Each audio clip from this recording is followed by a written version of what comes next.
ज्यांनी हे सगळं कार्यक्रमाचं नियोजन केलं, जनार्दन योगरे सर, आमचे भारतीय जनता पार्टीचे सरचिटणीस सतीश कुमार देसाई, सरपंच सूर्यकांत पाटील, संदीप गुरव, विजय परवेकर आणि आलेल्या आमच्या सगळ्या माता भगिनी आणि आलेले आमचे सर्व बंधू भगिनी, सर्व सहकारी. कार्यक्रमाला उशीर झाल्याबद्दल मी दिलगिरी व्यक्त करतो, पण आज 4 ते 5 गावामध्ये माझा दौरा होता आणि ठरल्याप्रमाणे मी बरोबर 4 वाजता पोचलो, पण प्रत्येक गावामध्ये 10-15 मिनटं करत मला इथं उशीर झाला. पण एक सर्व महत्त्वाची गोष्ट की आपल्या देशाचे पंतप्रधान माननीय नरेंद्र मोदी साहेब, आपले मुख्यमंत्री माननीय एकनाथजी शिंदे, उपमुख्यमंत्री देवेंद्र फडणवीस साहेब, उपमुख्यमंत्री अजित पवार साहेब आणि आपले कामगार मंत्री माननीय खाडे साहेब, या सगळ्यांचं मला आभार आणि अभिनंदन व्यक्त करायचं आहे की एक फार उत्कृष्ट योजना येत्या 29 तारखेला त्यांनी घोषित केली. आणि मला अभिमान वाटतो सांगायला की आपल्या आजरा आणि उत्तूर जिल्हा परिषदमधलं पहिला कार्यक्रम आज या गावामध्ये होतोय, याचं मला प्रचंड. एक आम्ही आपल्याला गोष्ट सांगतो की ज्या काय शासनाच्या योजना आहेत ते लाभार्थ्यापर्यंत पारदर्शक पद्धतीने पोचवायचं आणि त्याच्यामध्ये जरा पारदर्शक पद्धतीने लोकांपर्यंत पोचवणं. आणि सगळ्यात महत्त्वाची गोष्ट ज्याचा उल्लेख अशोक अण्णांनी आपल्या मनोगतमध्ये व्यक्त केलं की कुठलंही 1 रुपये न घेता ही कामं केली. सांगायचा हेतू असाच की आपल्याला या मतदारसंघामध्ये लोकांना लाभ देताना जे काय एजंटगिरी आहे ती एजंटगिरी बंद पाडायचं कामच समरजित घाडगे या निमित्ताने करणारे, ह्याचा शब्द मी आज आपल्याला देते. बांधकाम कामगारांमध्ये पेटी वाटपचा कार्यक्रम असेल, शिष्यवृत्तीचा कार्यक्रम असेल का तुमचा घरकुलचा विषय असेल, ह्याचा सगळं उल्लेख आता निवगरे सरांनी केलेला आहे. आता हे जे साहित्य वाटप आपल्याला होतंय, माझी सगळ्यांना विनंती आहे की प्राथमिक स्वरूपामध्ये 5 साहित्य आता आपण इथं वाटप लाभार्थ्यांना देणार आहे. बाकीचं सगळं सर नंतर आज रात्रभरपर्यंत येतील.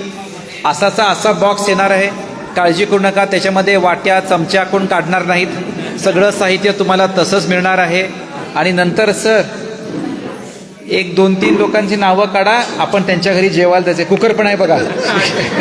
बरोबर हां हां. आता हे साहित्य तर जेवायला तर बोलवायला पाहिजे ना, सगळं नवीन सेटच दिला की आपण. हां, आणि तो पण बघा मेड इन इंडिया. आणि त्या निमित्ताने एक चांगला कार्यक्रम सरांनी आज इथं आयोजित केला. मागच्या गावामध्ये मला जिथं उशीर झाला, मासेवाडी गावामध्ये मी गेलो होतो. त्या गावामध्ये आपण 23 एकाच झटक्यामध्ये 23 संजय गांधी लाभार्थ्यांना आपण लाभ द्यायचं काम केलं होतं. आणि त्या गावामध्ये तो इतिहास आहे की एकावेळी 23 लाभार्थी कधी झालेच नाहीत. आणि हेच काम आपल्याला येत्या काळात करायचं आहे, ज्याचा उल्लेख अशोकांनी केला की आज कुठलंही संविधानिक पद नसताना आज माझे सर्व कार्यकर्ते आपल्या सेवेमध्ये आहेत. आणि जर लोकप्रतिनिधी म्हणून आपली सेवा करायची, मला एक 5 वर्षाची संधी द्या, ही विनंती करायला आज समरजी घाडगे तुमच्यासमोर आलेला आहे की आपल्या सेवा करायची एक 5 वर्षाची संधी मला मिळावी, ज्याच्या माध्यमातून आणखीन कामं आपल्या लोकांपर्यंत पोचवता येतील, आणखीन निधी तुमच्याकडे आणता येईल. आणि त्याचबरोबर आपण सगळी इथं आलात, आपल्या सगळ्यांचं मी मनापासून आभार व्यक्त करतो. अजून या 10 तारखेच्या आत मी आता आतिश कुमारांनाही बोललो की अशोकांनाही सांगतो की तुम्हाला अजून कॅम्प घ्यायचे असेल, अण्णा आपल्याकडे पण कॅम्प आजऱ्यामध्ये घ्यायचा असेल तर मला सांगा, मी तसं कॅम्प लावून घेतो. पण ते 10 तारखेच्या आत करावं अशी माझी विनंती राहील. त्या कार्यक्रमाला मी येऊ शकीन नाही येऊ शकीन ते वाट बघू नका, ते साहित्य लोकांपर्यंत जाऊ दे. कारण जर आचारसंहिता लागली की मग काहीही साहित्य वाटप आपण करू शकत नाही. तर ते सगळे कॅम्प आपण घेऊ, जास्तीत जास्त महिलांपर्यंत आपण साहित्य पोचू आणि या महाराष्ट्र शासनाच्या या उपक्रमाला आपण लोकांपर्यंत पोचू. आणि सरांना मी परत अभिनंदन करतो.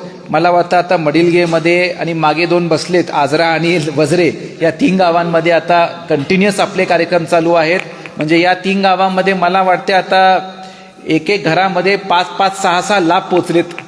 म्हणजे खरंच कौतुकाची गोष्ट आहे की सर्वाधिक लाभार्थ्यांचं काम ह्या 3 गावांमध्ये झालेलं आहे. त्याचंही मला अभिनंदन करायचं आहे.